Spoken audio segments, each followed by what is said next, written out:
na dia atao hoe mandroso lavitra ny agny an-dafy azane sy de tsara ihany aloha ny makamaka tahaka be fahatany zay zava-misy agny an-dafy hoe noho nitaritry ny fandrosoana zany de ndao tsika mba hanaohatra ny agny an-dafy keo fa misy zavatra civilisation ny agny an-dafy tsy mety ho atsika ty raha mba mijery télé ihany mijery film io hitako tsara ihany aloha fa za hoe misy igny zao misy mpangalatra mamaky tragno anankiray ohatrany hoe misy grande surface misy bandy manafika avy agny tena miaraka mikagolona sarotava tsara misy tondra basy de misy olona anankiray ary ambadiky ry mety mahita de miantso ny polisy allô c'est la police il y a des cambrioleurs ici chez nous de vetivety de tonga ny polisy fa ohatra polisy sagnagna koa ny agny an-dafy handeha hisambotra mpangalatra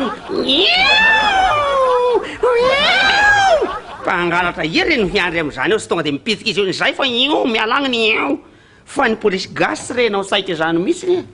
hafa ihany ny gasy vao miantso anao polisy kaiky anareo fa misy mpangalatra ato aminay zao nga ny polisy gasy renao tsaika zany tsy mialany izy zara brigadier zareo fa misy mpangalatra hony any ka hoary zao tsisy lasantsy commissaireko neny atao eno fotsiny mankina fotsiny ny polisy any an-dafy manao entraînement mikotrana miazakazaka samy manao an'izany aby koa angamba fa noho ny fisiana arabola sy ny fahampiana ara-pitaovana de mianatra mitifitra reo isan'andro tifitra amina basy lava tifitra amina poleta miaraka am'le sesina sofina eto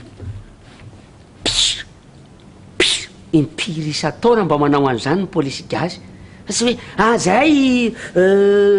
monsieur le ministre mba tokony hanao exercice natira ka tsisy budget ny evidianana baly na bala blanche fa ny zavatra ianaran'ny polisy gasy de mahagaga zavatra tsy tokony ataon'ny polisy ty manao massage manotra mahay an'iny polisy gasy